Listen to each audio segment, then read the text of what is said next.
Colegas, buenos días. Bienvenidos a esta charla relacionada con el estudio de los puntos claves para el desarrollo o implementación de las MIX-SP. Eh, Quería comentar lo siguiente, ¿no? Si bien es cierto, la temática de las MIX-SP es un poco voluble, tiene algo de 2.368 páginas en el estudio de todas las MIX-SP. Sin embargo, el contenido, que puede ser muy técnico, pues no necesariamente es dificultoso en cuanto a su entendimiento, siempre y cuando lo trates de enganchar el mensaje que éste quiere dar respecto a las tareas que cada uno de nosotros venimos realizando de manera diaria. Finalmente, la contabilidad se trata de registrar distintos hechos económicos, ¿no? Los básicos que tú obtienes de tu módulo administrativo, que son una compra, una venta, un cobro, un pago, que finalmente lo pueden reflejar tranquilamente con un determinado, un recaudado, un compromiso de vengado, giro y pago, ¿no? Esas son las típicas transacciones comerciales que son reconocidas como hechos económicos.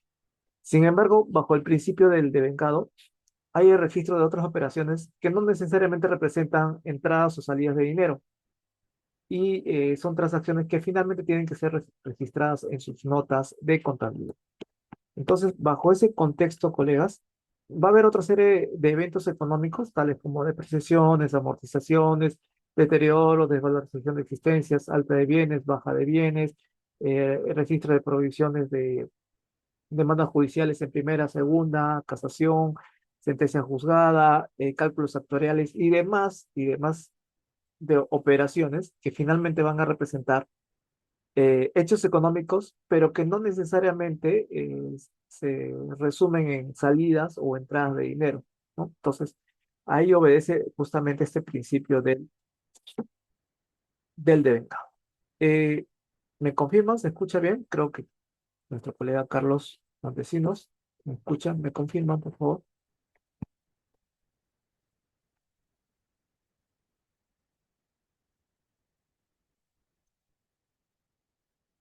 Continúa.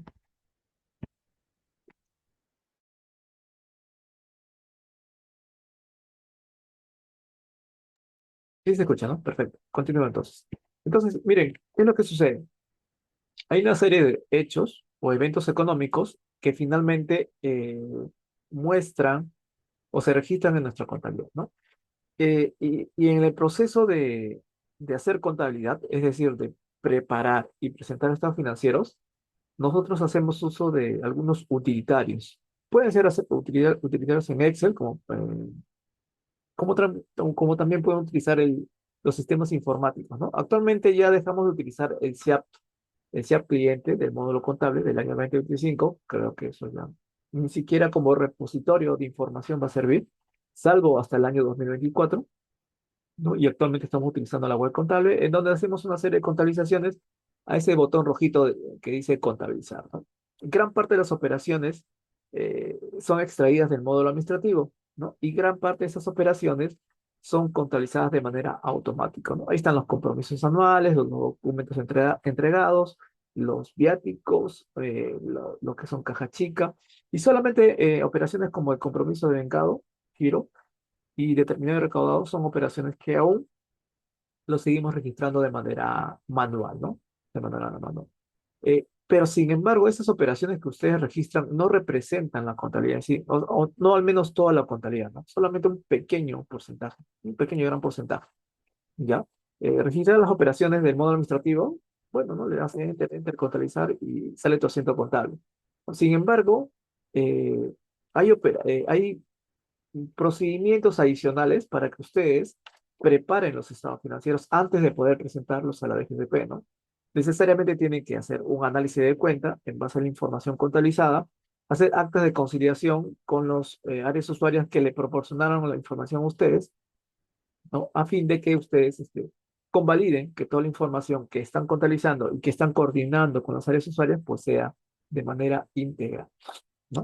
También, aparte de ello, de alguna manera ustedes realizan controles internos de validación, ¿no? Para asegurarse que la información que te está entregando el área usuaria sea la correcta.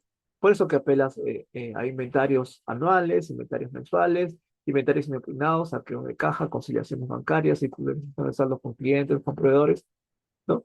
Y otra serie de actividades que finalmente aseguran o convalidan que la información que el área usuario te está presentando sea válida, ¿no? Con ello tú tranquilamente ingresas toda la información a tu módulo contable, ¿no? Las contabilizas, las analizas y las englobas en una acta de conciliación con las áreas usuarias que te han presentado la información. Con esa plena seguridad de haber hecho todas esas actividades previas en las etapas de preparación de estados financieros, tranquilamente puedes presentar tus estados financieros. Ya la presentación de estados financieros sería de manera por default, ¿no? Por añadidura, ¿no? No estarías con esa idea de que le voy a transmitir al sectorista y el sectorista me va a validar y por ahí va a haber algún tipo de observación. No, no lo va a haber. Y en este caso, colegas, tengan la plena seguridad de que si un balance está analizado, activo, pasivo, patrimonio, de YAPA, ingresos y gastos, tenga la plena seguridad de que validaciones al momento de transmitir su información a la web contable va a ser probablemente de 0,1%, ¿no? ¿Sí? Va a ser muy poco probable que eso pase, ¿sí? Siempre y cuando esté bien preparada. La presentación no puede fallar, ¿ya? Eso es en cuanto a ese tema de preparar y presentar esta financiera. Sin embargo, colegas, cuando yo les hablo de preparar y presentar estados financieros, de estar contabilizando, de estar haciendo análisis de cuentas, conciliaciones bancarias y demás, son básicamente tareas de rutina que se hacen todos los días en un equipo contable, en una oficina de contabilidad, ¿ya? Y esas actividades están englobadas en algo llamado técnica, ¿no? Técnica normalmente se llama a las actividades que haces de manera repetitiva, día tras día, ¿no? De tal manera que llega un punto en que te resulta tan repetitivo que pues te lo aprendes, ¿no? Te lo aprendes y sigues adelante.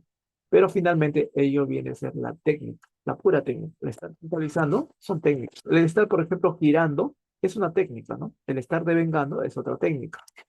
En actividades donde no necesariamente requieres de criterio o juicio profesional para hacer algún tipo de actividad, normalmente es considerado como una técnica, ¿ya?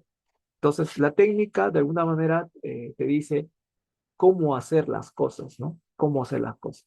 Sin embargo, si tú no conectas ese cómo hacer con qué debo hacer, ¿no? Entonces, probablemente no sepas por qué haces las cosas. Un ejemplo, ¿no? Cuando yo hago el análisis de la cuenta 1503 de propiedad planta equipo, tengo un análisis de cuenta, ¿ya? Tengo un análisis de cuenta de la 1503, donde está todo el detalle de mis activos fijos adquiridos. Todo el detalle. Todas las compras de mis activos fijos, año tras año, con su código patrimonial, su fecha de compra, su importe de compra, ¿sí? Y tengo todo ahí bien detallado.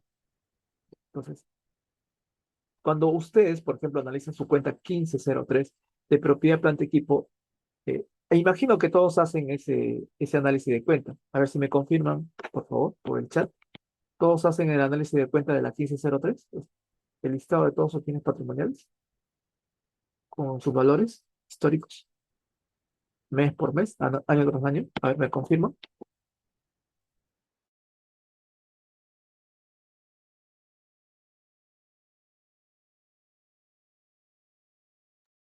¿Me confirman, por favor? A ver. ¿Sí? ¿Todos hacemos ello? Ya. ¿Actualizado o desactualizado? No hay problema, pero lo hacemos. La pregunta es, miren, la pregunta es, y ahí va más que todo para que saquen sus propias conclusiones. ¿Por qué realizan ese análisis de la cuenta 1503 de activos fijos, de lo que son vehículos, maquinarias y otros? ¿Para qué realizan ese tipo de análisis?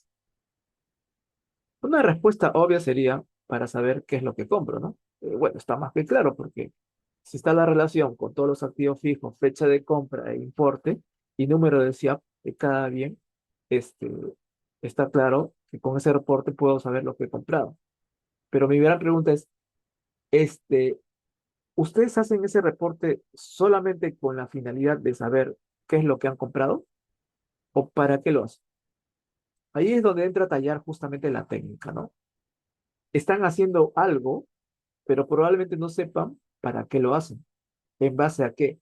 ¿Quién te ordenó hacer ese tipo de actividades de análisis de cuentas? Pueden replicarme si gustan. ¿Por qué hacen ese análisis de la cuenta 1503 de propiedad, planta y equipo? ¿Con qué finalidad? O si quieren les cambio de cuenta, ¿no? La cuenta 1501, construcciones en curso. ¿Con qué finalidad hacen el análisis de los desembolsos realizados en cada proyecto de inversión? ¿Con qué finalidad? ¿Con qué finalidad lo hacen? Para saber cuántos proyectos de inversión tengo. ¿Cuál es el objetivo principal? Alguien les debe haber dicho, hagan este análisis de cuenta contable, ¿no? Pero ¿por qué? ¿O para qué? ¿De dónde salió esa idea de hacer el análisis de cuenta? Hay cursos de análisis de cuenta, ¿no? La pregunta es, ¿por qué quiero saber el análisis de tal cuenta contable? ¿Cuál es el objetivo principal que busco? ¿Solamente enterarme de lo que estoy comprando o de lo que estoy vendiendo o de lo que estoy cobrando, lo que estoy pagando? Tiene un trasfondo y lo voy a resumir en una palabra, ¿ya? Esa información simplemente sirve para saber cómo realizas la gestión de uso de los recursos que tiene la entidad, tanto activos como pasivos. ¿Cómo gestionas su uso? ¿Ya? ¿Cómo administras los activos y pasivos de la entidad? Tú tienes que buscarle ese objetivo, ¿ah?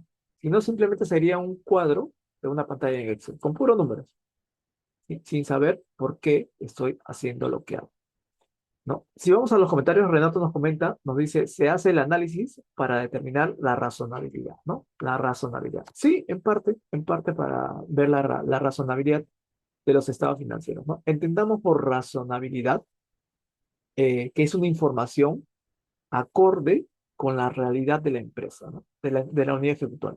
La unidad ejecutora puede tener una buena o mala gestión. Los estados financieros reflejan eso que tiene la unidad ejecutora, una buena o mala gestión. Decir razonablemente, por si acaso no quiere decir reflejar una buena gestión, ¿no? Simplemente reflejas lo que hay. La foto de lo que ves. La foto de cómo se administra los activos y pasivos dentro de una entidad. Si ese objetivo te alerta su análisis de cuenta, estás yendo por buen camino. Si solamente es para cuadrar con el saldo total del balance de comprobación, no tiene sentido, ¿no? No tiene sentido. Si mi balance de comprobación dice cuenta 1503 100 y yo tengo mi análisis de cuenta detallado por 100, bueno, estás en una primera fase en donde ya sabes la composición de esos 100. Ahora la pregunta es, ¿qué vas a hacer con esa información? O sea, ¿de qué manera tú, desde tu trinchera contable, vas a utilizar esa información? ¿Ya? Julio César nos comenta, ¿no? Para determinar el potencial de servicio que pueden dar. Sí, exactamente, ¿no? Normalmente, en la cuenta 1503, sí, sirve para controlar la gestión del uso del potencial de servicio que adquiriste, ¿no? Y que traía consigo ese activo fijo, ¿ya? Entonces, miren lo que sucede, ¿no? Buena respuesta, Julio César. Miren lo que sucede. Eh, la técnica que hemos hablado durante la preparación de estados financieros, ¿ya? Te dice cómo hacer las cosas. Sin embargo, hay algo previo que te decía qué hacer, qué hacer. Te decía qué hacer, sin embargo, no te decía cómo hacer, ¿no? Es como si yo te decía, haz esto, y tú ya te encargas de cómo hacerlo, ¿ya? De alguna manera, en este lapso de actividades que hacemos en la oficina, estamos en la parte de cómo hacemos, pero sin saber quién nos dijo que lo haga y por qué tengo que hacerlo. ¿No? Les demostré eso en esta pregunta. Entonces, las normas internacionales de contabilidad te dicen básicamente qué hacer, ¿no? ¿Qué hacer? Y tú tienes que saber cómo hacerlo. Las NICS SP no te van a decir cómo hacerlo, ¿no?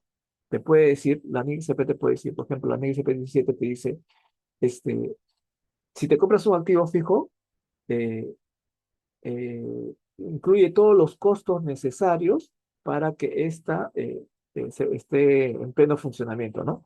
Desde que lo importas, desde que compras un flete, un seguro, un ad valorem, lo transportas de la aduana hasta su centro de labores, lo instalas, lo pones en funcionamiento, ya todos esos desembolsos haz que formen parte del costo total del activo que has adquirido. Eso es lo que te dice. Ahora, ¿cómo obtener esa información? No te lo dice. No te dice, oye, tengo un sistema informático, tengo un SIGA patrimonio, tengo un sistema que, donde te permite ingresar toda la información desde que importaste el activo fijo hasta que lo pusiste en funcionamiento, ¿no? Llévale un control patrimonial, ponle un código de codificación, coordina con las personas para que lo recojan, lo pongan en lugar de ubicaciones, que alguien dé un informe de conformidad que el activo fijo ya está en pleno funcionamiento para que pueda ser apreciado. O sea, nada de eso te dice la MIC-MP. Luego te da simplemente lineamientos puntuales, orientaciones generales puntuales, ¿no? Nada más, no te dice tampoco registra en la cuenta 1503 como uno a la 2103 y después lo cancelas en la fase de giro. No te dice nada de eso. No tiene por qué decírtelo tampoco, ¿no? Porque su labor es decirte simplemente qué hacer. En ti descansa la responsabilidad de saber cómo hacerlo, cómo hacer. Entonces, perdón,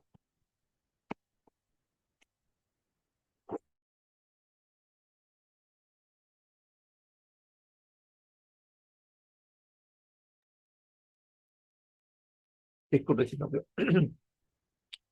Este frío limeño me está. Bien, avancemos. Entonces, como les decía, ¿no? Las orientaciones contenidas en las NICs FP te dicen qué hacer, pero definitivamente no te van a decir cómo hacerlo. Tal vez por ahí, te pueden dar unas referencias generales. Por ejemplo, si ustedes están analizando obras en este momento, ¿sí? Si están analizando la cuenta de construcciones en curso o de bienes por distribuir, la NIC no te va a decir cómo analizar esas cuentas, ¿no? ¿Qué columnas debe tener tus análisis de cuentas? No te va a decir nada de ello, simplemente te va a decir qué hacer y tú te vas a encargar de ver cómo hacerlo. Si quieren estudiar NICS pensando en que ahí está la solución a todos mis problemas en mis actividades diarias, no lo está. No lo está. Simplemente te dice qué hacer. Hay tres preguntas que nos tenemos que hacer cuando hacemos una labor. ¿Qué hacer? ¿Cómo hacer? ¿Y por qué lo tengo que hacer? ¿Sí? El qué hacer está en las NICS. El cómo hacer es lo que ustedes hacen en el día a día. El por qué lo hago es un estudio más profundo de la doctrina. En este caso, como están viendo contabilidad, tienen que estudiar necesariamente finanzas corporativas. Necesariamente. ¿Sí? Entonces enganchen, perdón, el qué hacer, que lo van a encontrar en las NICS SP, cómo hacer, perdón, cómo hacer, eso lo ven en el día a día, con la técnica misma, y por qué hacer, estudien finanzas corporativas. ¿Sí? Entonces, tienen que enganchar esas tres variables para entender por qué hacen lo que hacen.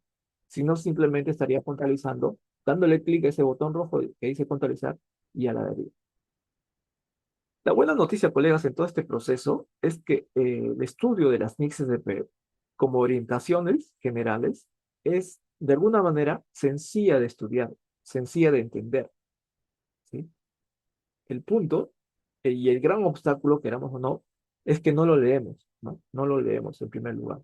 Y hoy hay otro obstáculo de por medio, es que tal vez por ahí hay una especie eh, de contenido muy técnico, ¿no? Muy técnico, que las normas internacionales están obligados a diseñarlo de esa manera, ¿no? El contenido tiene que ser técnico porque ese conocimiento contenido en las MICs es dirigido hacia contadores, no es al público común, es hacia contadores, ¿no?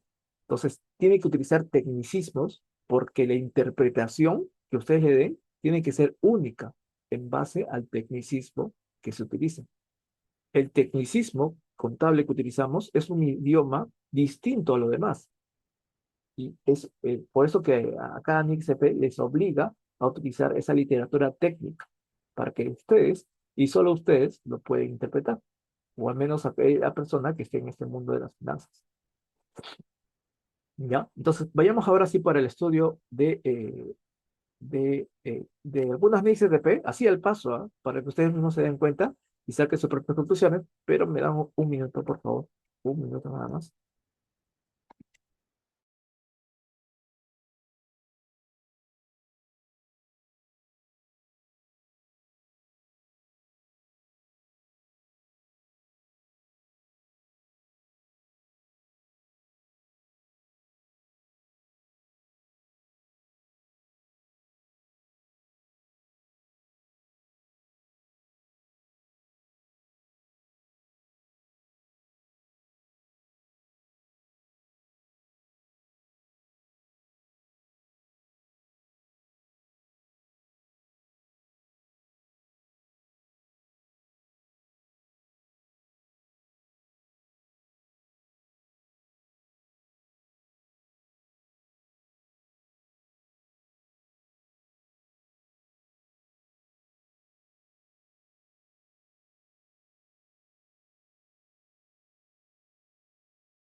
Bien, colegas, continuamos, continuamos. Disculpen, sino que estoy un poco con la gripe. Ahora sí. Bien, vamos a ver. ¿Se me escucha, no? ¿Se me escucha? Por favor, me confirma. Para ver este estudio de las NICs SP. ¿Se me va a escuchar?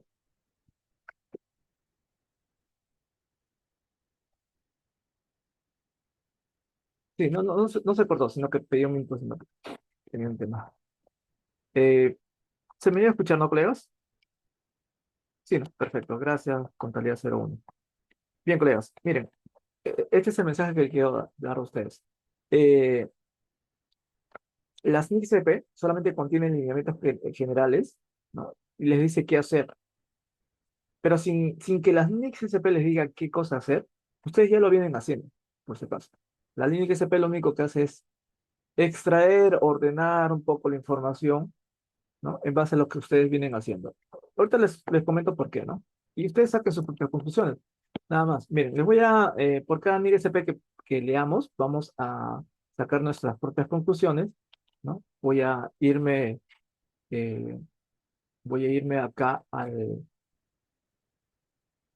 al Google, ¿ya? Ahí está el Google, ¿sí? Y voy a poner acá diagnóstico de brechas, ¿no? En Excel, ¿ya? Ahí está el diagnóstico de brechas en Excel. Lo voy a descargar. Por favor, no quiero que se concentricen tanto en que van a ver una literatura técnica. No pretendo revisar la literatura técnica, sino quiero que ustedes mismos saquen sus propias conclusiones en base a los ejemplos que les voy a dar. Quiero que saquen sus propias conclusiones y sobre eso lo conecten ustedes mismos con cada uno de los principios que están dentro de este diagnóstico de brechas. ¿Ya? Ustedes saben que el diagnóstico de brechas contiene una serie de principios extraídos de las distintas NICs SP, ¿ya?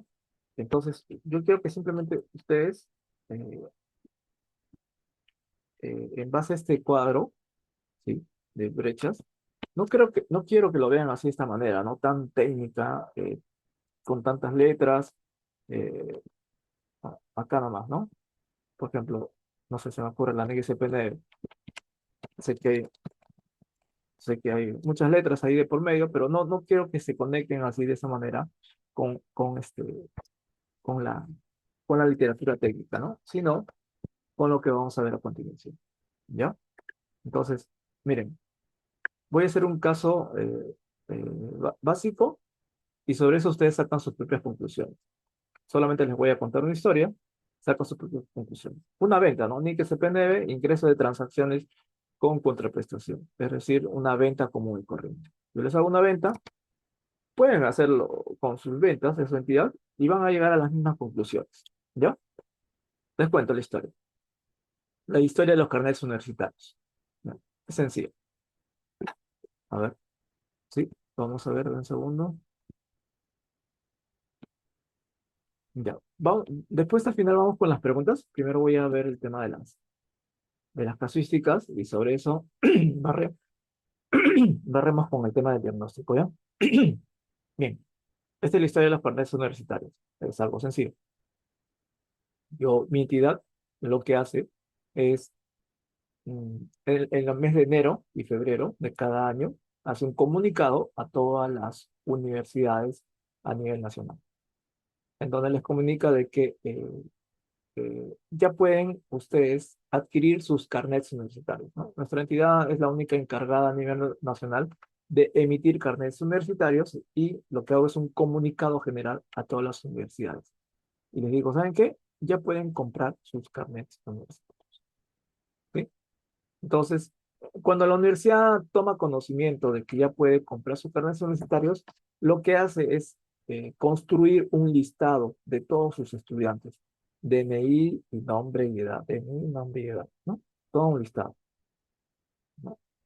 Entonces, ese listado, conjuntamente con un voucher de pago por los carnets universitarios que va a comprar de esos estudiantes, ¿no? Nos envían a nosotros. Nosotros lo cargamos en un sistema, ese listado de estudiantes. Y como son varios DNIs, lo que hacemos es hacer una verificación. de que esos DNI sean válidos. No vaya a ser que sea un estudiante fantasma. Hacemos una verificación. Ya. Y una vez que hagamos la verificación de que todos ese DNI son de personas que existen, y también hagamos la verificación del depósito que me ha hecho la universidad para yo entregarles a cambio carnets universitarios de esas personas, de ese listado de personas, lo que hago es comunicarme con mi proveedor. Me comunico con mi proveedor. ¿Sí? Al comunicarme con mi proveedor, le digo, ¿sabes qué, proveedor? Prodúceme esta cantidad de carnets universitarios. Hazme una cierta cantidad de carnets universitarios para esta universidad. ¿Ya? El proveedor recibe mi pedido y lo que hace, comienza a producir. Comienza a producir y a los 4 o 5 días más o menos viene a mi entidad y nosotros le recibimos el carnet universitario producido. Quien lo recibe es el almacenero. Lo recibe, ¿no? Y una vez que le recibe, se lo entrega a la oficina encargada de la custodia de esos carnets. Como el almacenero está recibiendo los carnets, ¿sí? Le firma la guía de remisión al proveedor, ¿no? Por recepción de carnet. Y después el almacenero lo que hace es entregarlo al área usuario. Y como le está entregando al área usuaria, lo que hace es firmar al área usuaria es una PECOS, ¿sí? El área usuaria, una vez que recibe los carnets, los guarda en un almacén y se comunica con la universidad y le dice, ¿sabes qué? Ya puedes venir a recoger los carnets. Una vez que la universidad esté comunicada de este hecho, manda un personal representante y viene a recoger los carnets. Cuando le entregamos los carnets, le hacemos firmar una acta de entrega, ¿no? A esa persona. Y el circuito culmina totalmente. ¿Ya? Ese es el proceso de la emisión y entrega de carnets, de cómo producimos los carnets y lo entregamos a las universidades. Definir el flujograma de funcionamiento de lo que venimos haciendo en nuestras entidades es clave para entender las NICs SP y es clave para hacer sus propias políticas contables.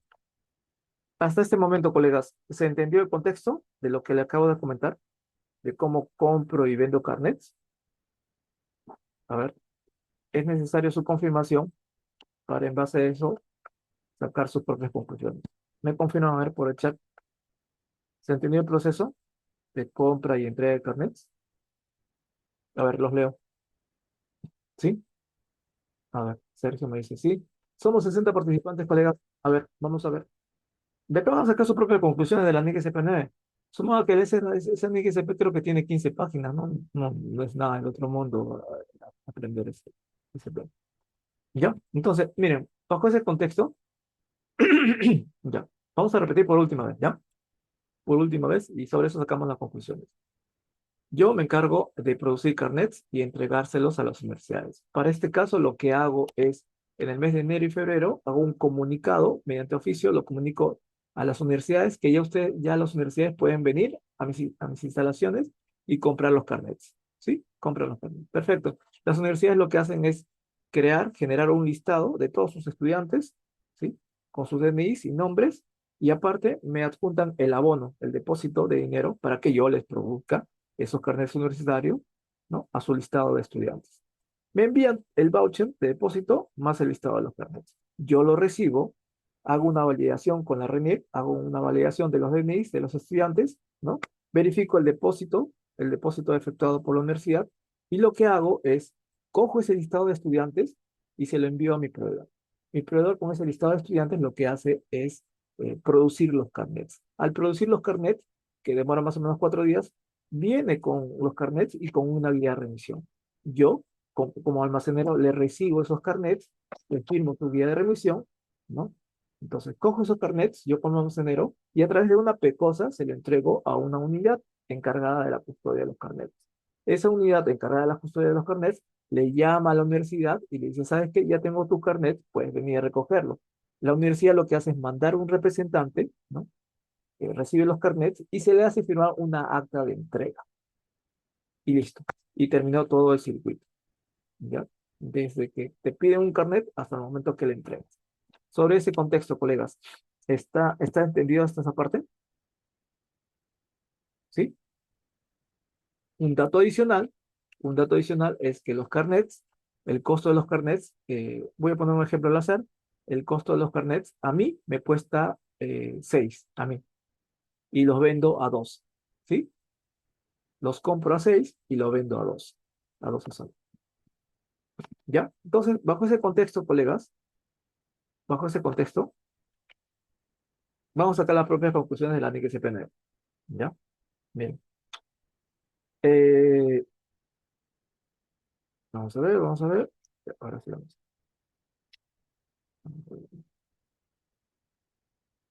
Cuando estamos frente a una transacción con contraprestación, ¿ya? Donde firmamos un contrato de venta con el cliente, normalmente cuando vendemos, ¿no?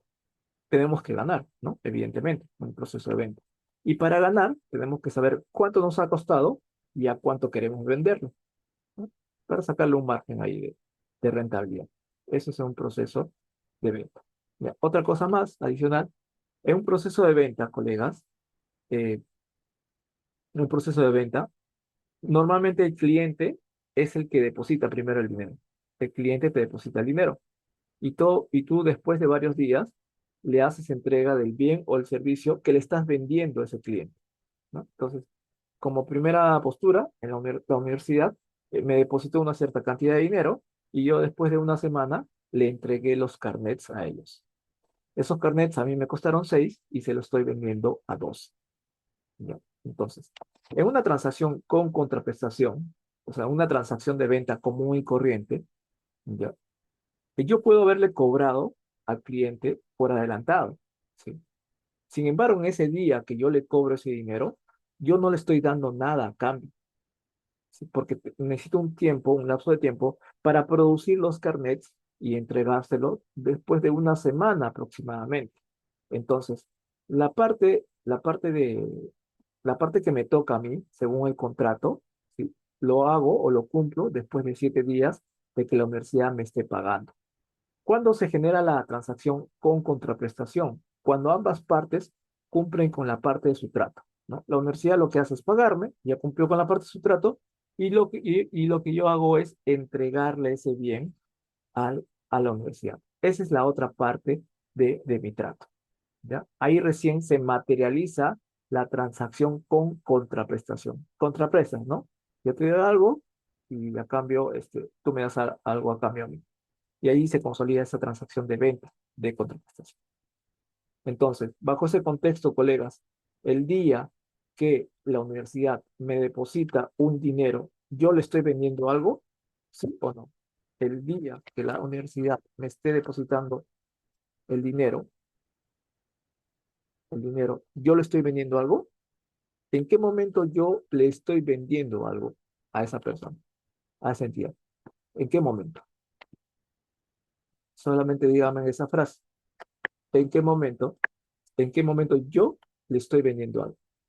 Está claro que el día uno yo le estoy cobrando al cliente por adelantado, pero yo no les he preguntado cuándo lo están cobrando. Lo que le estoy preguntando a ustedes es cuándo le estoy vendiendo algo a cambio. ¿Cuándo? ¿En qué momento? ¿Cuándo? A ver, los leo. ¿En qué momento? ¿En el momento que le emito una factura? ¿En el momento que cobro? ¿En qué momento le estoy vendiendo algo a ese cliente, a esa universidad? Está claro que es en el momento en el cual yo le estoy entregando esos carnets a esta universidad. ¿Sí o no? En el momento que le entrego los carnets. ¿Sí? En ese momento recién le estoy dando algo a cambio, ¿sí? Algo que a mí me costó 6 y se lo estoy vendiendo a 2. ¿Ya? Entonces, hay algo más que tienen que ver en este contexto económico. Cuando yo le entrego los carnets, ¿ya? Le estoy trasladando no solamente ese plastiquito, ese plástico a la universidad, le estoy trasladando todos los riesgos y beneficios que trae consigo el portar ese carnet universitario, ¿ya? Ese carnet universitario. Inicialmente yo los tenía, sí, efectivamente, yo tenía ese activo, y ese activo se lo estoy entregando a la universidad. La universidad, al portar ese activo, ese plástico, está aportando riesgos y beneficios. ¿Por qué? Porque cuando la universidad coja los carnets y se los entregue a los estudiantes, el estudiante va a recibir un beneficio, que en este caso es el medio pasaje. Pero también al estudiante se le puede perder el carnet, ¿no? Y pierde ese beneficio. Entonces, el estudiante, el portador, corre con todos los riesgos y beneficios, ¿no? Que trae consigo ese activo llamado carnet. El carnet como tal, ese bien tangible como tal, solamente es un portador del riesgo y beneficio, ¿no? Que lleva a cargo el usuario, ¿no? El usuario es el carnet, ¿sí? Ese es el principal concepto que ustedes deben mantenerse, ¿ya? ¿Quién es el portador de los riesgos y beneficios? Normalmente una venta, lo que estoy vendiendo no es un plástico, lo que vendo es un activo portador de riesgos y beneficios, ¿sí? Concéntrese en ese contexto. Olvídense de que ha habido una papeleta de depósito por ahí, una factura, tal vez una guía de remisión, una pecosa, una acta de entrega. Olvídense de todo el papeleo que interviene en esta venta de carnets. Quiero que se concentre simplemente en los hechos económicos, ¿ya? Cuando se genera una transacción de venta, ¿ya? Entonces, se habrán dado cuenta, ya para terminar, que en una venta, necesariamente tu precio de venta tiene que ser mayor a tu costo, ¿sí? Lo vendí a 12 porque me costó 6, ¿sí? Eso está más que obvio. Dos, eh, ¿cuándo lo vendí? ¿Cuándo vendí los carnets? Cuando lo entregué. ¿Y qué cosa entregué? Entregué los riesgos y beneficios, ¿no? Entregué la administración de los riesgos y beneficios al cliente, al portador de ese carnet, ¿sí? Ya. Entonces, eso es lo que básicamente tenemos que saber en el tema de las ventas. Ahora, si yo me voy a la NIC SP9, todos en pantalla, se visualiza, ¿no? La NIC SP9, ya. Con eso ustedes van a sacar sus propias conclusiones. Les voy a leer, ¿ya? Lo que dice la NIC SP9 y con eso sacan sus propias conclusiones.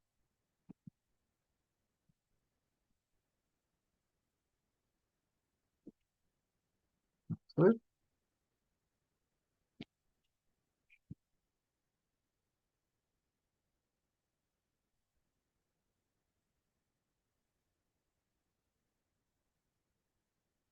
Bien, ¿se visualiza, no, colegas? ¿Se visualiza? ¿Me confirma? Ya. Acá hacemos simplemente un barrido, ¿ya? Vamos a hacer un barrido de lo que estamos leyendo. Con eso ustedes mismos pueden hacer el desarrollo de su propia NIC SP. ¿Se visualiza la pantalla? ¿Color rojo?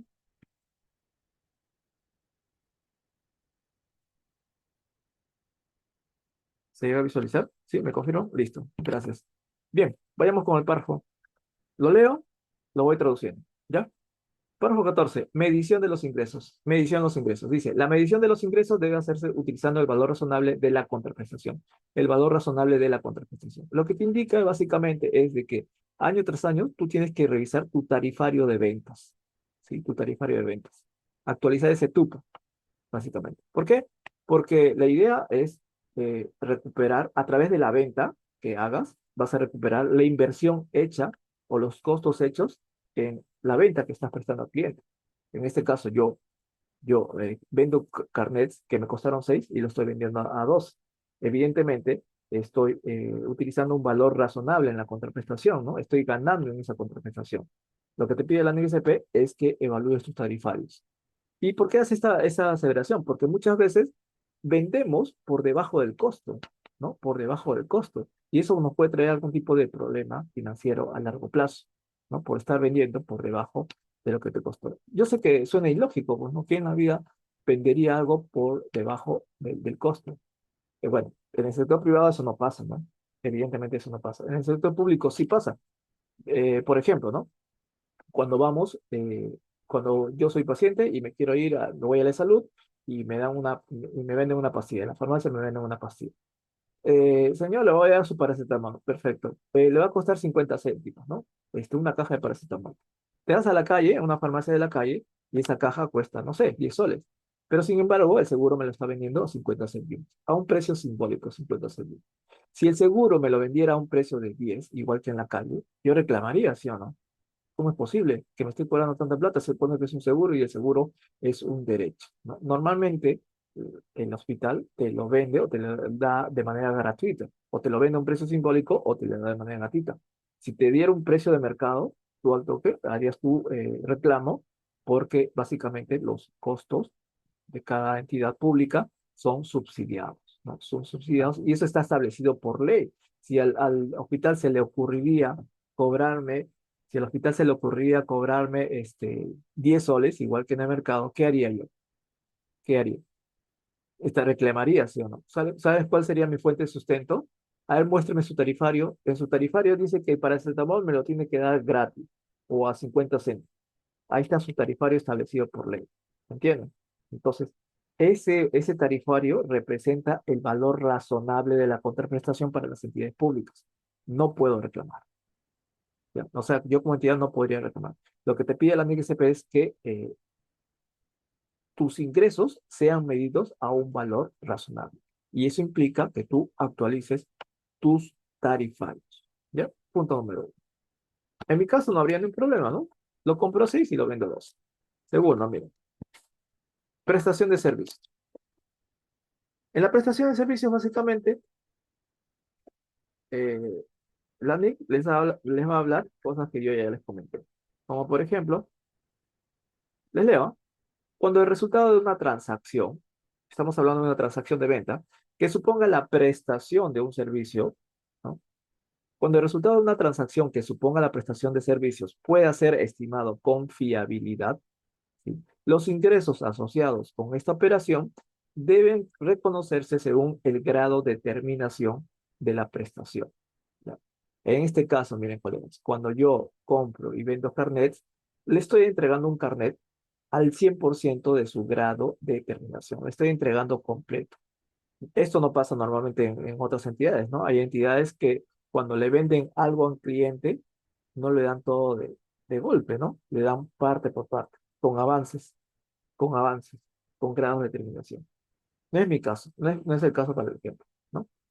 Entonces, dice lo siguiente, mira, el resultado de una transacción, o sea, de una transacción de venta, puede ser estimado con fiabilidad cuando se cumplen todas y cada una de las siguientes condiciones, ¿ya? Todas y cada una de las siguientes condiciones. Y ustedes se van a dar cuenta, miren, en cada una de ellas les va a resultar familiar. Cuando el importe de los ingresos puede ser medido con fiabilidad. El importe de mis ingresos puede ser medido con fiabilidad. Claro, vendo a 12 el carnet. Lo vendo a 12. Y en mi tarifario está 12. Y si alguien me quiere reclamar, ahí está en mi tarifario, dice 12. Fiable, totalmente fiable. Puede estar eso en un contrato de venta con la universidad, o un contrato de venta con la universidad en donde digo que el precio de venta va a ser 12. O sea, hay evidencias documentarias que afirman que el ingreso puede ser medido con fiabilidad. Sí, sí, ya sea una factura, un recibo de ingreso, un tarifario, un contrato de venta, lo que fuera, ¿no? Una información aprobada por ley, listo, ahí está. La evidencia de que mis ingresos son medidos con fiabilidad, que son contrastables. Dos, es probable que la entidad, dice, es probable que la entidad, ¿ya? Reciba los beneficios económicos o potenciales servicios derivados de esta transacción. Les repito, es probable que la entidad reciba beneficios económicos o potenciales servicios derivados de esta transacción. Miren, colegas, cuando yo les expliqué el tema de los carnets, yo les dije que primero la universidad me tiene que pagar. Primero la universidad me tiene que pagar. Y eso pasa en todas las entidades públicas, ¿ah? Primero lo que hacen es cobrar, ¿sí? Y después entregan el bien o el servicio que están vendiendo. En este caso, yo les cobré primero y 7 días después recién le entregué el carnet. Yo les hago la pregunta. ¿Hay una alta probabilidad de recibir los beneficios económicos del cliente? Es decir, de recibir el dinero por esta venta que le estoy realizando, ¿sí o no? ¿La probabilidad es alta? ¿Sí o no? Es probable que la entidad, mi entidad, reciba beneficios económicos, es decir, entradas de dinero, por lo que les voy a entregar después de 7 días. Claro que sí, es súper alta, ¿no? Estoy cobrando por adelantado, por algo que ni siquiera le he entregado. Muy distinto al sector privado, ¿no? Cuando muchas veces cuando eres empresa que recién te estás iniciando, primero vendes, ¿no? Al crédito, ¿sí? Al crédito. Y al crédito, el cliente te puede sacar la vuelta y de repente no te paga. Entonces, por más que vendas algo, no te sirve de nada si el cliente después no te va a pagar. ¿Me entiendes? La probabilidad baja, ¿no? El ingreso se vuelve nulo poco a poco. Depende de la probabilidad de pago de parte del cliente. En mi caso, y en el caso de sus unidades ejecutoras, ¿sí? La probabilidad de cobro es alta, ¿no? La probabilidad de que el ingreso proveniente de la venta es bastante alta. Por lo tanto, estamos frente a una transacción de venta. ¿Sí? Tercero, el grado de terminación de la transacción en la fecha de medición puede ser medido con fiabilidad. El grado de terminación. Bueno, en este caso, yo lo que hago es comprar y vender carnets, ¿no? Terminados a un 100%. El grado de terminación es fácilmente visible, pues, ¿no? Acá no habría problemas. Nue- Nuevamente, punto número 4 dice, los costos ya incurridos en esta prestación, los costos incurridos en esta prestación, así como los que quedan por incurrir, puedan ser medidos de manera fiable. Los costos, ya les dije que los costos, a mí me cuesta comprar a 6 y lo vendo a 12. Está claro que estoy ganando en esa transacción de venta. Lo compro a 6, lo vendo a 12. ¿Sí? Son de alguna manera aspectos obvios, productos de una transacción de venta. ¿Ya? Entonces, esto básicamente son todas este, eh, variables que se debe cumplir en una transacción de venta relacionada con servicios, ¿no? Venta de servicios. Sigamos, miren, sigamos. Vamos a ver. Venta de bienes. Hace rato vimos venta de servicios. Ahora vamos a ver venta de bienes. La lógica es casi la misma. La lógica es casi la misma. Los leo. Antes de continuar, colegas, ¿hasta acá se entendió el contexto? Antes de continuar. A ver, los leo. ¿Se entendió el contexto? Hasta el momento.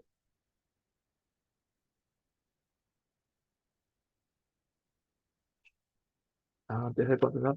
A ver, los leo, somos 59, 55 participantes. ¿Sí? ¿Se entendió el contexto hasta el momento?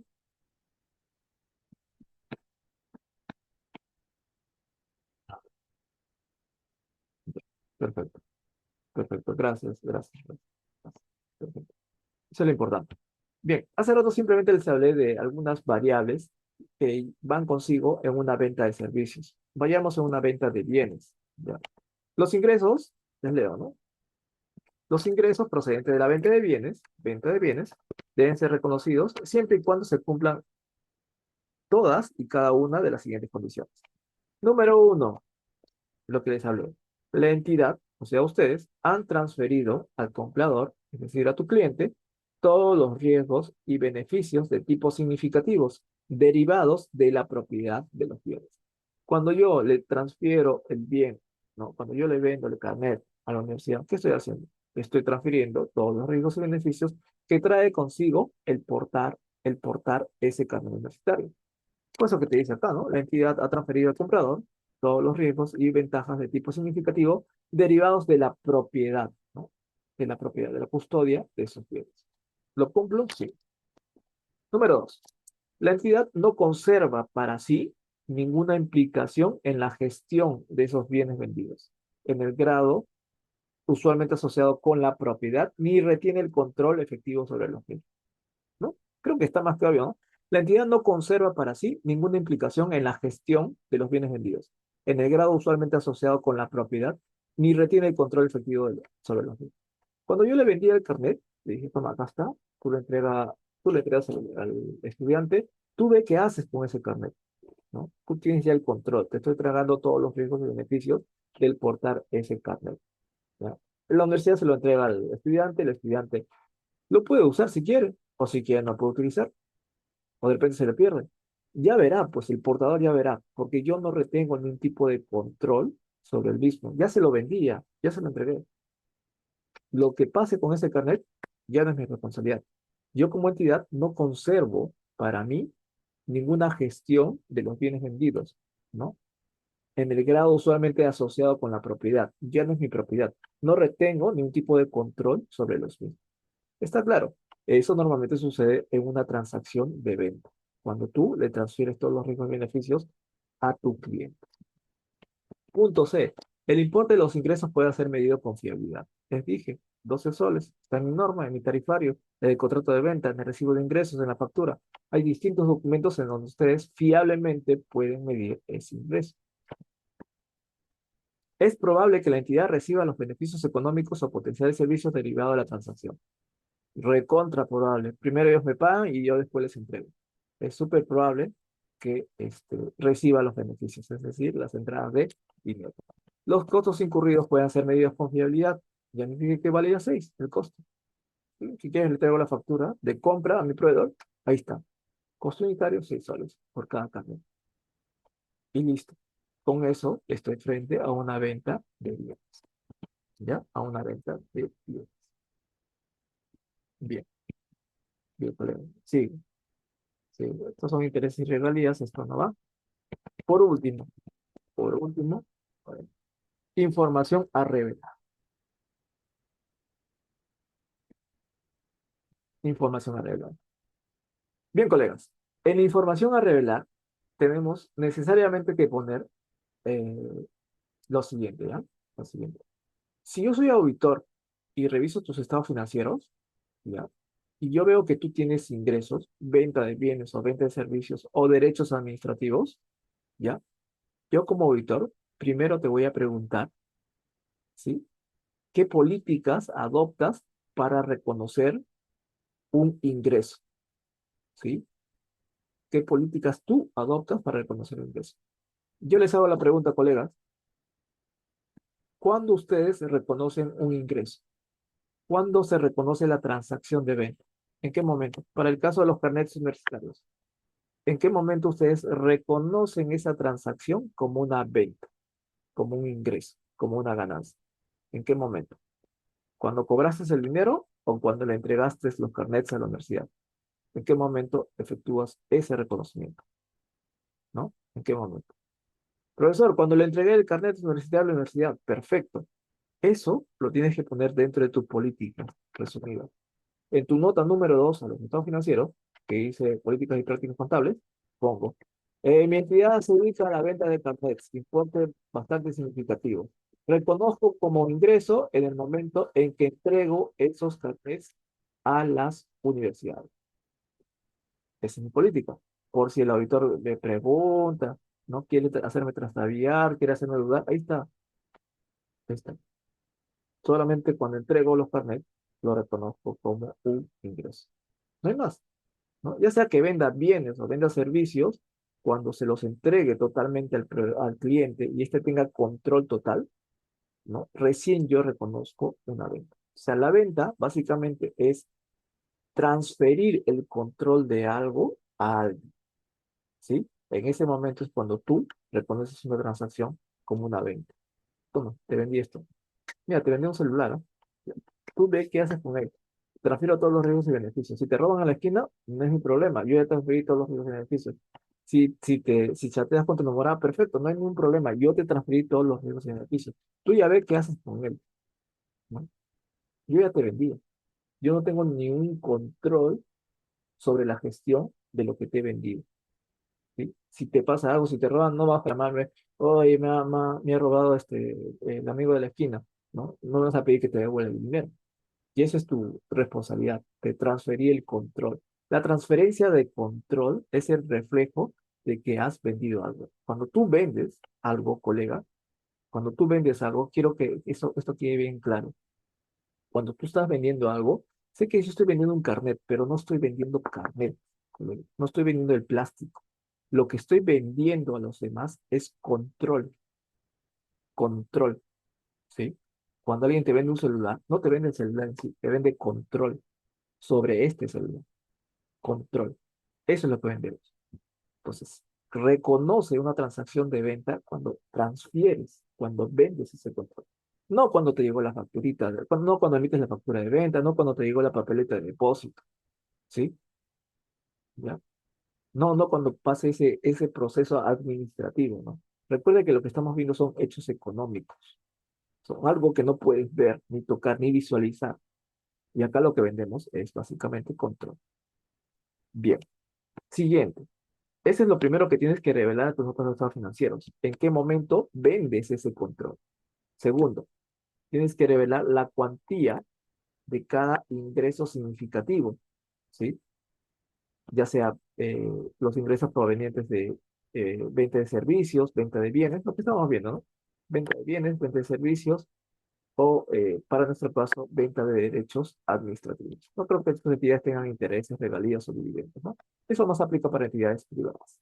Entonces, como ven, dos cosas nomás te piden el auditor, una información a revelar, y tú me dices que estás vendiendo, ¿sí? ¿Saben por qué les hago esta pregunta del control, de que estoy vendiendo el control? Porque muchas entidades, pues, a todo lo que cobran, le ponen venta, venta, venta, venta, ¿no? Entonces, cuando uno ve el estado de gestión, el F2, el estado de resultados, dice, ah, ¿so tanto he vendido? ¿Que todo esto has vendido? No, he cobrado nada más, pero aún no le he vendido nada. ¿Y qué esperas para vender? ¿Por qué tú lo pones acá? Como que has ganado. Si no le has vendido nada, lo único que has hecho es cobrarlo. En el estado de gestión se pone todo lo que has vendido, no todo lo que has cobrado. Hay una gran diferencia, ¿no? Entre lo que cobras versus lo que vendes. Esos cobros simplemente son cobros por anticipado, pues, ¿no? Para una venta futura. Lo que tú tienes que asegurarte en tu estado de gestión es que todo lo que esté como venta haya sido vendido, haya sido transferido al cliente. Y si no, no es venta. Y si no es venta, esa es una gran observación por parte de la auditoría. La auditoría lo único que se asegura es que todo lo que hayas vendido, lo que tú afirmas que has vendido y lo has contabilizado como venta en tu, en tu, en tu contable, lo hayas entregado al cliente. Se asegura de eso. ¿Sí? Se asegura de eso. ¿Por qué? Porque sabe que vas a caer en esa debilidad, ¿no? Cuando el área de tesorería pone determinado y recaudado, porque tesorería solamente se concentra en haber cobrado, tesorería no se concentra en ver si el bien ha sido entregado al cliente, ¿sí? No se concentra en eso. Si ve un cobrado, a lo registro, pues, ¿no? Determinado recaudado. Ahora, contabilidad, depende de contabilidad, asegurarse de que esa cobranza haya sido atendido por tu entidad a través de una venta del bien o servicio. ¿Sí? Eso es todo con respecto a la NIG SP9. ¿Se entendió hasta acá o hay alguna consulta al respecto? A ver, los leo, los leo.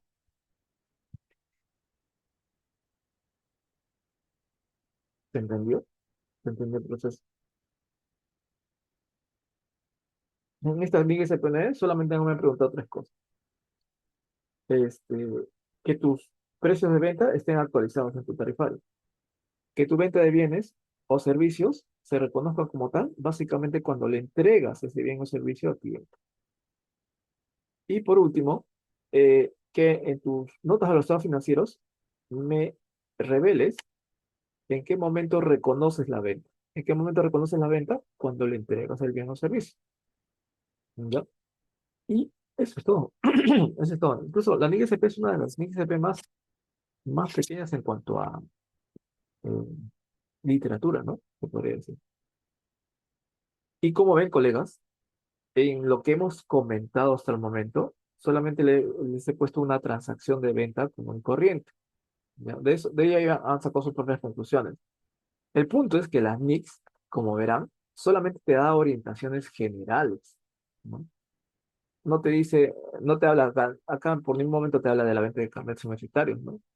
O de en qué momento tienes que registrarlo como tal, o que das un flujograma para poder mapear todo tu venta y ver en qué momento lo reconoces como ingreso. Entonces, sobre esos contextos generales, tú ya tienes que ir construyendo tus propios criterios para reconocer tus ventas, ¿sí? No te va a decir ni siquiera con qué cuenta contable registrarlo. Solamente son orientaciones generales para reconocer una operación como venta, ¿ya? Sergio nos comenta, tendría que hacerse ajustes para determinar cuánto es venta y cuánto es anticipo. No tanto así, colega Sergio. Lo que sí se debería hacer es tener un sistema informático en la cual diga cobros, tanto. Ventas atendidas por cada cobro, tanto. Ventas no atendidas, con esas ventas no atendidas solamente son anticipos al cliente, ¿no?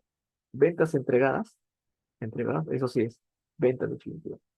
Tiene que haber un software, definitivamente, que nos alerte que todo lo que hemos cobrado, ¿no? Producto de una venta haya sido atendido al cliente.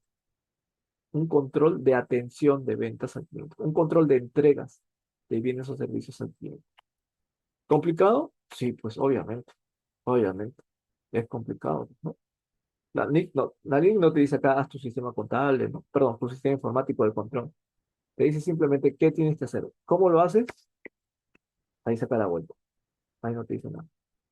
Sí, definitivamente esto implica tener un sistema de control de entregas de bienes y servicios que estás vendiendo a tu cliente. ¿Ya? Vamos a ver. Vamos a ver unas preguntas. Respecto a los intereses CUT, ¿cómo se debería reconocer? Bueno, no recuerdo mucho de la CUT. Creo que lo veríamos ya en otra clase, lo que es netamente la CUT, porque hay un prehistorial que tendría que comentarles. Eh, Julio César nos comenta, pero se contabiliza cuando se realiza el registro administrativo y por ende figurará en el rubro de ingresos como venta. Entonces, en ese caso, para el conocimiento, se tiene que ajustar mediante nota de contabilidad. No, en el mismo registro administrativo, nuevamente repetimos la pregunta de Julio César, que es muy interesante en realidad, pero se contabiliza cuando realiza el registro administrativo, ¿no? Y por ende figura en el rubro ingresos como venta. Entonces, en este caso, para el reconocimiento se tiene que ajustar mediante notas de contabilidad. No, en realidad, ese registro administrativo solamente representa el cobro por anticipado a tu cliente. Eso es todo. Recuerden que quien está alimentando ese registro administrativo es el área de tesorería. Y tesorería, con lo único que se conecta, es con los cobros. Y lo que ustedes tienen que registrar en ese registro administrativo, pues es el cobro. Registra un cobro por anticipos al cliente. En la cuenta 12 seguramente hay anticipos al cliente. ¿Sí? O ingresos diferidos. Ingresos diferidos. Y hacen esa reclasificación de ingresos diferidos a ingresos definitivos cuando ustedes entreguen el bien o el servicio al cliente. Esa reclasificación se haría mediante nota de contabilidad por las ventas entregadas o atendidas a los clientes. Pero ustedes van a decir, no, pues, ¿quién va a hacer eso? Pues, ¿no? Es difícil, acá se vende al granel.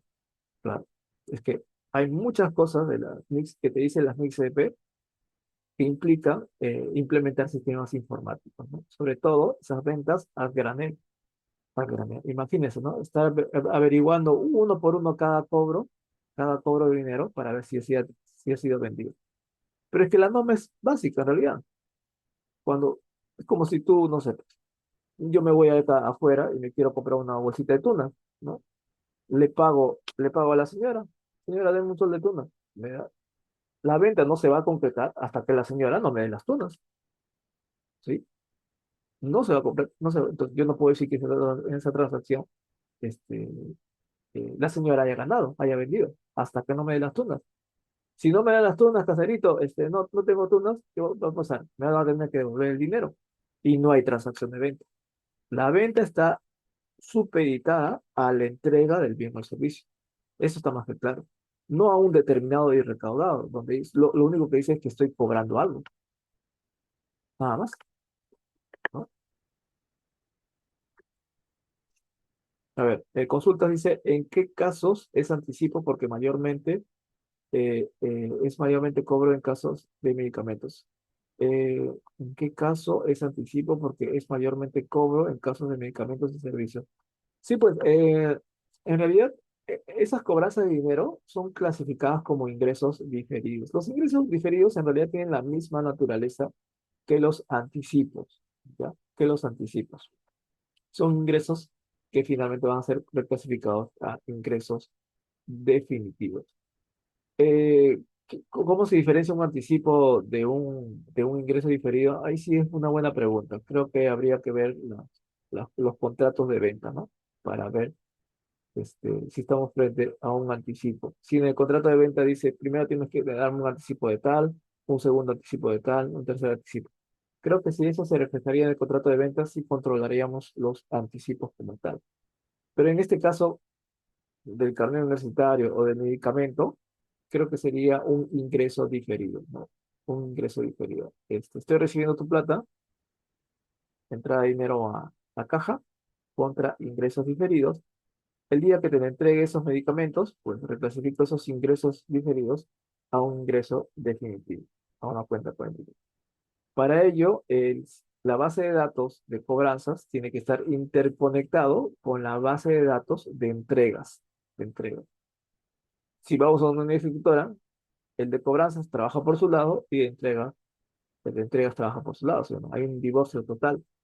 No les digo que esto de estudiar las NICs de se trata de la buena administración de los activos y pasivos de la entidad. Busca el control, ¿no? De gestión de activos y pasivos. Te dice qué hacer. ¿Cómo hacer? No te lo dice. Y como no te dice cómo hacer, y como los usuarios operativos hacen lo que hacen sin saber por qué lo hacen, pues hay un descontrol total, pues, ¿no? En cada área. Y lo que busca todas estas NICs es justamente una buena administración interconectada. Y eso implica también la implementación de sistemas informáticos, ¿ya? Eso es básicamente, o sea, como ven, en toda esta charla que hemos visto, ¿no? En este conversatorio que hemos visto, colegas, eh, de esto te trata todas las NICSP, solamente orientaciones de carácter general, que te dicen qué hacer y de ti depende cómo hacerlo, ¿sí? Para que haya una buena administración de activos y pasivos dentro de tu entidad. Hacer ello implica desembolsos en sistemas informáticos, capacitar personal capacitado y que titular de la entidad esté en conexión con esto, ¿no? Con la buena administración. Si no, esto no funciona. Pero como ven, lo otro que quería decirles es, acá no hay cuentas contables, acá no hay determinados, recaudados, acá no hay facturas de venta, ¿no? Acá no hay papeletas de depósito, no hay nada de eso. Acá simplemente hay lineamientos generales que tú lo tienes que absorber y sobre eso construir tu propio criterio profesional de cómo ir preparando los estados financieros al momento de registrar una venta. ¿Sí? Eso es todo.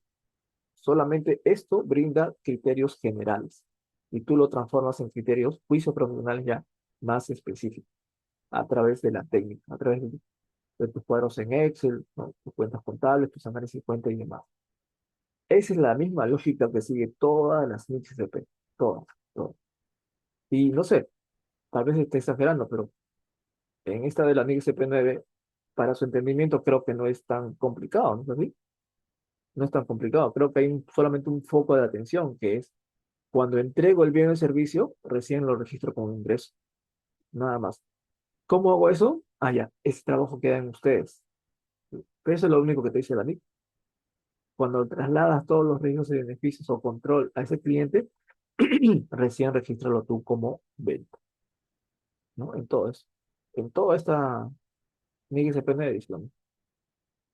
Y así, esa es la tónica, colegas, ya sea de la NXP9, de la 17, simplemente cojo un ejemplo y lo conecto con cada una de estas literaturas. No tiene nada de complicado, ¿no? Su entendimiento de todas las NXP. Y por ello siempre les invito al estudio de la NXP. Hasta el momento ya vamos estudiando 6 NXP. La uno presentación de estado financiero, que ya lo vimos en clase, sencillo. No es tanta dificultad, pero sí hay bastante lectura. La, la 2 de estado de flujo efectivo, que es más sencillo todavía. La 14 de hechos posteriores, después del balance, que te pide un control sobre todos los hechos posteriores que pasan en tu entidad, que son puntuales, ¿ah? Son puntuales. O sea, ¿qué pasa después del 31 de diciembre? 1 de enero, todos de juego, ¿sí o no? 2 de enero, ahí comenzamos a ver qué tipo de información nos llega referente al año anterior que puede afectar los estados financieros del año anterior o de repente lo que resta del año. Lo otro que te habla los hechos posteriores es de que tú tienes que hacer un informe de evaluación de empresa en marcha. ¿Y por qué te piden una información de empresa en marcha? Porque adivinen que nuestra contabilidad está pero tan abandonada que cuando producimos estados financieros, lo hacemos con la única mentalidad de entregárselo al sectorista para que lo valide y lo ponga en la cuenta general de la República. ¿Sí o no? No lo hacen pensando en que, señor gerente, por favor, haga una junta de directorio, acá están los estados financieros, acá está el contador, ¿no? Vamos a tomar decisiones. Nadie se hace eso, ¿sí o no? ¿Qué pasa si fuéramos una entidad privada en este momento? ¿Ya? ¿No? Entonces, ¿cómo sabes que tu empresa va a seguir funcionando el próximo año en base a los números que tienes actualmente, recopilados del año anterior? ¿Cómo sabes que en este presente año va a funcionar o no? Tengo que ver mis números, ¿no? Para ver si este negocio funciona o no. Y si no funciona y más me da dolor de cabeza, pues lo cierro, pues, ¿no? Claro, despediré a un montón de personas, pero ¿qué puedo hacer? Pues no voy a salir perjudicado yo como accionista de la empresa. Necesito los números para tomar decisiones, para ver si esta empresa sigue o no sigue en marcha. O sea, obligatoriamente haces una evaluación una vez al año de empresa en marcha en base a los estados financieros. Y recién, después se aprueba por el directorio esos estados financieros, ¿no? Donde dice qué acciones vamos a tomar en cuenta, vamos a tomar en consideración en el presente año si decidimos seguir en funcionamiento y si no, pues hay que cerrar. ¿Entiendes? Pero esa es la razón principal de preparar y presentar estados financieros. Toma decisiones. Pero esa cultura no la tenemos en el sector público, ¿sí o no? ¿Sí o no? ¿Qué es eso de estar presentando solamente para romper las validaciones de la FCP y después ya lo presento a la FCP, ¿no? Y ya hay que hacer fiesta porque cerramos los estados financieros. No, no tiene sentido. Hay que darle vida a esos números. Eso es lo que te dice la NXP 14, ¿no? Es sencillo la NXP 14. Después sigue la NXP 9, que acabo de comentarles. ¿En qué se tienen que concentrar? En que haya entregado el bien o el servicio al cliente. Nada más. El resto son adornos, ¿no? Que están dentro de esa NXP. Después sigue la NXP 12. Interesante también la NXP 12. Hay que aprender a diferenciar un inventario de un rubro de propiedad, planta y equipo. Y casualmente, cuando ves un inventario de un rubro de propiedad, planta y equipo, te guías por la vista, ¿no? Por la vista. Si es pequeño, inventario. Si es grande, propiedad, planta y equipo, ¿no? Si tiene cemento, propiedad, planta y equipo. Si es chiquito, portátil, inventario. Totalmente alejado de la realidad, ¿sí o no? Totalmente alejado. No tiene nada que ver que sea chiquito o grande. Un colegio puede ser un inventario. Un edificio de 50 pisos puede ser un inventario. Si no, pregúntenle a las inmobiliarias, pues, ¿no? Que construyen sus departamentos de 60, 100, 150 metros cuadrados. Sigue siendo un inventario para ellos. ¿Depende de qué? Depende del uso que le vas a dar a eso que estás construyendo. Eso lo define si es un inventario o es un rubro de propiedad práctica o si es una propiedad de inversión. Depende del uso que le vas a dar. No depende de la pinta que tenga, ¿no? Ahora, no todos los bienes, ¿no? De inventario que están ahí depositados en tu almacén, ¿no? O sea, no todo eso es inventario. O sea, lo que está dentro del almacén es inventario y lo que está afuera no es inventario. No tiene nada que ver la ubicación, como digo, ni el tamaño del bien. Puede haber un bien fuera de tu almacén y sigue siendo inventario. Depende para qué lo vas a usar. Depende para qué lo vas a usar. Ahora, ese inventario lo adquiriste a un valor. Ahora, cuando tú adquieres un inventario, ¿qué es lo que estás comprando? ¿El inventario en sí? ¿El físico sí? No. Lo que estás comprando es el potencial de uso que trae consigo el inventario. Ese es otro obstáculo, otro distractor, ¿no? Pensamos que lo que contabilizamos es esto, ¿no? Lo tangible, lo tangible. Casi todas nuestras operaciones lo relacionamos en base a la tangibilidad. ¿Por qué registro una venta? Ah, porque tengo la factura de venta. Al papel. Lo que necesitamos es el papel en una venta. El papel no representa la venta, por más que diga factura de venta, ¿no? Igual, ¿no? Igual es en los inventarios, en el rubro de propiedad, planta y equipo. Entonces, hay cualidades que son propias de los inventarios, ¿no? Son activos de alta rotabilidad. Y si no son rotables, ahí entra el deterioro. Es como en el tema de los viáticos, ¿no? Yo conozco a muchas unidades ejecutoras que tienen viáticos en el activo corriente, corriente, por 4, 5, 10 años. 4, 5, 10 años. Eso no tiene nada de corriente, ¿no? Entonces, muchos me preguntan, ¿cuándo lo mando al gasto o a cuenta por cobrar al comisionado?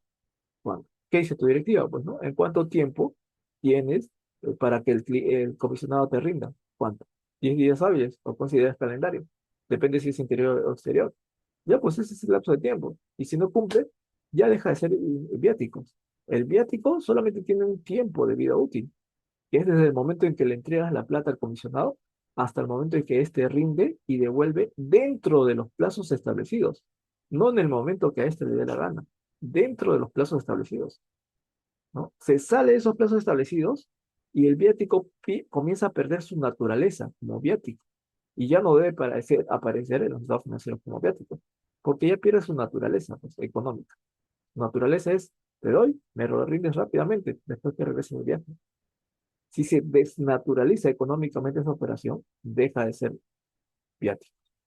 Pero no, tenemos los viáticos ahí y encima del activo corriente por 4 o 5 años. Les apuesto que si en el activo no corriente hubiera un rubro de viáticos, como no me rinde hace 4 o 5 años, pues lo ponemos en el activo no corriente, ¿no? Entonces hay un enfoque totalmente distorsionado de lo que son la contabilidad. ¿Por qué? Porque no nos concentramos en el hecho económico, algo que no podemos ver, sino en lo que visiblemente está, ¿no? Contabilizamos lo que nuestros ojos ven, no lo que percibe, no lo que percibimos del hecho económico. Y la NIC 17 igual, es otra historia distinta a la naturaleza del inventario. El inventario es rotable, ¿no? Rotable rápidamente. Y si no se rota, genera deterioro.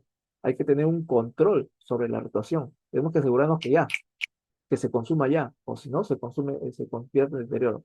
En cambio, la propiedad de planta de equipo es distinto, colega. La propiedad de planta de equipo se consume a largo plazo. Entonces, nuestra concentración, ¿no? En el activo fijo radica en su vida útil. Esa es nuestra concentración. Estudiar el ciclo de su vida útil. ¿Qué pasa durante toda su vida útil? Se deprecia, se deteriora, hay evaluación de vida útil, ¿no? Hay evaluación de valor neto a un sol, ¿no? Durante ese plazo hay mantenimientos preventivos, correctivos. O sea, comenzamos a estudiar todo el ciclo de la vida útil y los desembolsos que intervienen en ese ciclo de vida útil. Pero no, no hay eso. Lo único que vemos que cosa es una tabla referencial mal hecha, ¿no? Con porcentajes de depreciación mal diseñados, y sobre eso comenzamos a hacer nuestra depreciación. Y sobre eso ya llega un año en la cual tenemos valor neto de un sol y viene la observación del periodo. ¿Por qué? Porque nunca nos concentramos en evaluar la gestión del uso de ese activo fijo durante su vida útil, ¿no? Nos desenfocamos del hecho económico. Sigamos, y bueno, eso es con respecto a la NIC CP 17, la NIC CP 43 de arrendamiento, igual tiene otra naturaleza. La clave está en conocer la naturaleza del hecho económico y no desnaturalizarlo, ¿no? Trabajar sobre la naturaleza misma del hecho económico. Y con eso, todas las NICs, todas, sin excepción, son fácilmente entendibles, pero conociendo la naturaleza del hecho económico, ¿ya? Más que hablar de la NIC CP9, me he dedicado a hablar de la venta del carnet. ¿Me entiendes? Me he concentrado más en el hecho económico que la normativa misma. Y así, todos los cursos siguen esa lógica, ¿no? Entendimiento de la naturaleza del hecho económico. Eh, a ver, nos comentan, dice, en el caso de una transferencia presupuestal que realizan y se tiene que ir registrando deudas por cobrar y deudas por pagar en función al monto transferido, ¿cómo es su tratamiento contable? Ah, mm, no sabría decirte, habría que ver más a profundidad esa consulta. Ya, pero como ves, ya el tema de tratamiento contable es el tema de la técnica, ¿no? No es el tema doctrinal, que es lo que estamos viendo en este momento. Bien, bien, colegas. ¿Alguna consulta más respecto a lo que hemos hablado de las NICs SP, sí, específicamente de la NIC SP9? ¿Se entendió el contexto, colegas? ¿Se entendió el contexto?